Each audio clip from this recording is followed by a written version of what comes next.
ನಮಸ್ಕಾರ, ನಾನು doctor Roopashree, consultant radiologist, ಎಬಿಸೋ ಡಯಾಗ್ನೋಸ್ಟಿಕ್ಸ್. ಬನ್ನಿ ಈ ದಿನ ನಿಮಗೆ ಒಂದು ರಾಗಿ ಮತ್ತು ಡ್ರೈ ಫ್ರೂಟ್ಸ್ನ ಆ್ಯಡ್ ಮಾಡಿ ಮಾಡುವಂಥ ರಾಗಿ ಸರಿ ಯಾವ ಥರ ಅನ್ನೋದನ್ನ ತೋರಿಸ್ಕೊಡ್ತೀವಿ. ಡ್ರೈ ಫ್ರೂಟ್ ರಾಗಿ ಸರಿಗೆ ಬೇಕಾಗಿರೋಂತಹ ಸಾಮಗ್ರಿಗಳು: ನೆನೆಸಿರೋ ಅಂಥ ಬಾದಾಮಿ, ನೆನೆಸಿರೋ ಅಂಥ ರಾಗಿ, ಖರ್ಜೂರ, ಜಾಯಿಕಾಯಿ.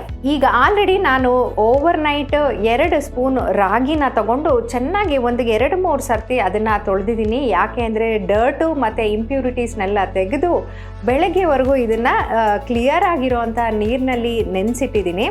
ಇದಕ್ಕೆ ನಾನು ರಾತ್ರಿನೇ ಸೋಕ್ ಮಾಡಿರೋಂಥ ಬಾದಾಮಿ, ಪ್ಯೂರ್ ಕ್ಲಿಯರ್ ಆಗಿರೋವಂಥ ನೀರಿನಲ್ಲಿ ನಾನು ಬಾದಾಮಿನ ಸೋಕ್ ಮಾಡಿ ಇಟ್ಟಿದ್ದೀನಿ. ಯಾಕಪ್ಪ ಅಂದರೆ ತುಂಬ ಎಳೆ ಮಕ್ಕಳಿಗೆ ಇದನ್ನು ಡ್ರೈ ಫ್ರೂಟ್ಸ್ನ ನಾವು ಡೈರೆಕ್ಟಾಗಿ ತಿನ್ನಿಸೋದಕ್ಕೆ ಕಷ್ಟ, ತುಂಬಾ ಗಟ್ಟಿಯಾಗಿರುತ್ತೆ. ಅಷ್ಟೇ ಅಲ್ದಿರ ಇದು ಜೀರ್ಣ ಮಾಡ್ಕೊಳ್ಳೋದಕ್ಕೆ ಕೂಡ ತುಂಬಾ ಕಷ್ಟ ಆಗಿರುತ್ತೆ. ಆದ್ದರಿಂದ ಬಾದಾಮಿನ ನಾನು ಓವರ್ನೈಟ್ ಸೋಕ್ ಮಾಡಿ ಇದು ಸಾಫ್ಟ್ ಕನ್ಸಿಸ್ಟೆನ್ಸಿ ಬರೋ ಥರ ಮಾಡಿ ಇದ್ರದ್ದು ಸಿಪ್ಪೆನ ತೆಗೆದುಬಿಟ್ಟು 1 ಅಥವಾ 2 ಬಾದಾಮಿನ ನಾನು ಈ ಮಿಶ್ರಣಕ್ಕೆ ಮಾತ್ರ ಆ್ಯಡ್ ಮಾಡ್ಕೋತೀನಿ. ಇದಕ್ಕೆ ಇನ್ನೊಂದು ಇಂಗ್ರೀಡಿಯೆಂಟ್ ಬಂದ್ಬಿಟ್ಟು ಜಾಯಿಕಾಯಿ ಎಳೆ ಮಕ್ಕಳಲ್ಲಿ ನಾವೆಲ್ಲ ಜನರಲಿ ಯೂಸ್ ಮಾಡೋವಂಥದ್ದು. ಇದರದ್ದು ಪುಡಿನ ನಾವು 1 ಚಿಟಿಕೆ ಹಾಕೋದ್ರಿಂದ ಈ ನಾವು ಎಲ್ಲ ಕೊಡ್ತಾ ಇರೋವಂಥ ಬೇರೆ ಇಂಗ್ರೀಡಿಯೆಂಟ್ಸು ಮಕ್ಕಳಿಗೆ ಚೆನ್ನಾಗಿ ಡೈಜೆಷನ್ ಆಗಿ ಅದರಲ್ಲಿರುವಂಥ ನ್ಯೂಟ್ರಿಯೆಂಟ್ಸು ಚೆನ್ನಾಗಿ ಅಬ್ಸರ್ವ್ ಆಗ್ತಾ ಹೋಗುತ್ತೆ. ಅಷ್ಟೇ ಅಲ್ಲ, ಖರ್ಜೂರನ ಕೂಡ ಈ ಮಿಶ್ರಣಕ್ಕೆ ನಾನು ಆ್ಯಡ್ ಮಾಡ್ತಾ ಇದ್ದೀನಿ. ಯಾಕಪ್ಪ ಅಂದರೆ ಇದು ಒಳ್ಳೆ ಸ್ವೀಟ್ನಿಂಗ್ ಏಜೆಂಟು, ಫೈಬರು ಮತ್ತು ಐರನ್ ರಿಚ್ ಇರೋದ್ರಿಂದ ಮಗು ಗಟ್ ಹೆಲ್ತ್ ಇಂಪ್ರೂವ್ ಆಗುತ್ತೆ. ಅಷ್ಟೇ ಅಲ್ದಿರ ಇದರಲ್ಲಿ ಸಿಗುವಂಥ ಮೈಕ್ರೋ ನ್ಯೂಟ್ರಿಯೆಂಟ್ಸಿಂದ ಬೇಬಿದು ಹೆಲ್ತ್ ಕೂಡ ಪಿಕಪ್ ಆಗ್ತಾ ಹೋಗುತ್ತೆ. ಬನ್ನಿ ಈ ಮಿಶ್ರಣನ ಬ್ಲೆಂಡರ್ಗೆ ಹಾಕ್ಕೊಂಡು ಯಾವ ರೀತಿ ಪ್ರಿಪೇರ್ ಮಾಡಬೇಕು ಅನ್ನೋದನ್ನು ತೋರಿಸ್ಕೊಡ್ತೀನಿ. ಈಗ ರಾತ್ರಿನೇ ನೆನೆಸಿಟ್ಟಿರುವಂಥ ಈ ರಾಗಿನ ನಾನು ಆ್ಯಡ್ ಮಾಡ್ಕೊತಾ ಇದ್ದೀನಿ 2 ಸ್ಪೂನ್ಸು. ಈ ಆಲ್ರೆಡಿ ನೆನೆಸಿಟ್ಟಿರೋಂಥ ಬಾದಾಮಿದು ಮೇಲ್ಪದರ ಸಿಪ್ಪೆನ ತೆಗೆದು ಈ ರೀತಿ ಚೆನ್ನಾಗಿ ಸಿಪ್ಪೆ ತೆಗೆದಿರೋ ಅಂಥ ಬಾದಾಮಿ ಒಂದನ್ನು ನಾನು ಆ್ಯಡ್ ಮಾಡ್ಕೊತಾ ಇದ್ದೀನಿ. ಮತ್ತು ಆಲ್ರೆಡಿ ಬೀಜನ ತೆಗೆದಿರೋ ಅಂಥ ಖರ್ಜೂರ ಒಂದನ್ನು ಆ್ಯಡ್ ಮಾಡ್ಕೊತಾ ಇದ್ದೀನಿ. ಮತ್ತು ಜಾಯಿಕಾಯಿ ಪುಡಿ ಆಗಿರೋದನ್ನು 1 ಚಿಟಿಕೆ ಹಾಕೋತಾ ಇದ್ದೀನಿ. ಈ ಮಿಶ್ರಣಕ್ಕೆ ಅರ್ಧ ಕಪ್ಪು ನೀರನ್ನ ಹಾಕ್ಕೊಂಡು ಚೆನ್ನಾಗಿ ಬ್ಲೆಂಡ್ ಮಾಡ್ಕೋಬೇಕಾಗುತ್ತೆ.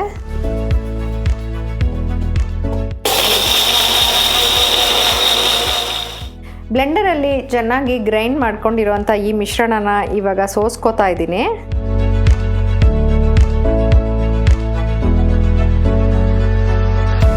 ನೋಡಿ, ರಾಗಿ ಹಾಲು ಚೆನ್ನಾಗಿ ಫಿಲ್ಟರ್ ಆಗಿ ಕೆಳಗಡೆ ಬರ್ತಾ ಇದೆ. ನಾವು ತುಂಬ ಚಿಕ್ಕ ಮಕ್ಕಳಿಗೆ ಕೊಡ್ತಾ ಇರೋದ್ರಿಂದ ಇದರಲ್ಲಿರೋಂಥ ರಾಗಿ ಸಿಪ್ಪೆ ಎಲ್ಲ ಫಿಲ್ಟರ್ ಔಟ್ ಆಗುತ್ತೀಗ. ಇದರಿಂದ ಅವರ ಜೀರ್ಣ ಕೂಡ ಚೆನ್ನಾಗಿ ಈಸಿಯಾಗಿ ಆಗುತ್ತೆ.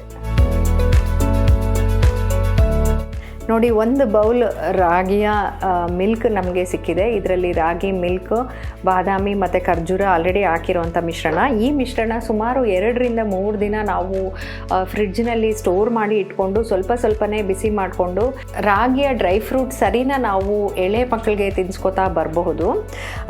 ಈಗ ಆ ರಾಗಿ ಸರಿ ಯಾವ ಥರ ಈ ಮಿಶ್ರಣದಿಂದ ಮಾಡ್ಬೋದು ಅನ್ನೋದನ್ನು ತೋರಿಸ್ಕೊಡ್ತೀನಿ. ಕಾದಿರೋ ಅಂಥ ಬಾಣಲಿಗೆ ಸುಮಾರು ಅರ್ಧ ಸ್ಪೂನಷ್ಟು ತುಪ್ಪನ ಆ್ಯಡ್ ಮಾಡ್ಕೊತಾ ಇದ್ದೀನಿ.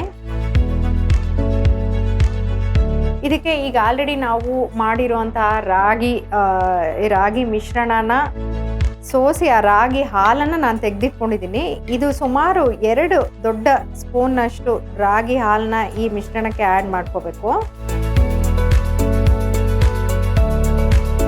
ಈಗ ಸುಮಾರು 8 ತಿಂಗಳ ಮಕ್ಕಳಿಗೆ ನಾವು ಇದನ್ನು ಇಂಟ್ರೊಡ್ಯೂಸ್ ಮಾಡ್ತಾ ಹೋಗ್ಬೋದು. 1.5 ವರ್ಷದ ಮಗುಗೆ ನಾವು ಇದನ್ನು ವಾರದಲ್ಲಿ 2-3 ದಿನದಷ್ಟು ಕೊಟ್ಕೊಂಡು ಫೀಡ್ ಮಾಡ್ಕೋತಾ ಹೋಗ್ಬೋದಾಗತ್ತೆ. ಸ್ವಲ್ಪ ಗಟ್ಟಿ ಆಗೋಕ್ಕೆ ಸ್ಟಾರ್ಟ್ ಆದಾಗ ಫ್ಲೇಮ್ನ ರೆಡ್ಯೂಸ್ ಮಾಡ್ಕೋಬೇಕಾಗುತ್ತೆ. ಚೆನ್ನಾಗಿ ಬೇಯಿಸೋದ್ರಿಂದ ಎಳೆ ಮಕ್ಕಳ ಗಟ್ಟಿನಲ್ಲಿ ಇದು ಡೈಜೆಷನ್ ಆಗೋದಕ್ಕೆ ಮತ್ತು ಅಬ್ಸಾರ್ಪ್ಷನ್ ಆಗೋದಕ್ಕೆ ಕೂಡ ಅತ್ಯಂತ ಸಹಾಯಕಾರಿಯಾಗಿರುತ್ತೆ. ಈ ಮಿಶ್ರಣ ಆಲ್ರೆಡಿ ರೆಡಿ ಇದೆ. ಇದನ್ನು ಒಂದು ಸರ್ವಿಂಗ್ ಬೌಲ್ಗೆ ಹಾಕೋತಿದ್ದೀನಿ. ನೋಡಿ, ಜಸ್ಟ್ 2 ಸ್ಪೂನ್ ರಾಗಿಯ ಮಿಲ್ಕ್ನಿಂದ ಮಾಡಿರುವಂಥ ಡ್ರೈ ಫ್ರೂಟ್ಸ್ ರಾಗಿ ಸರಿ ರೆಡಿ ಇದೆ.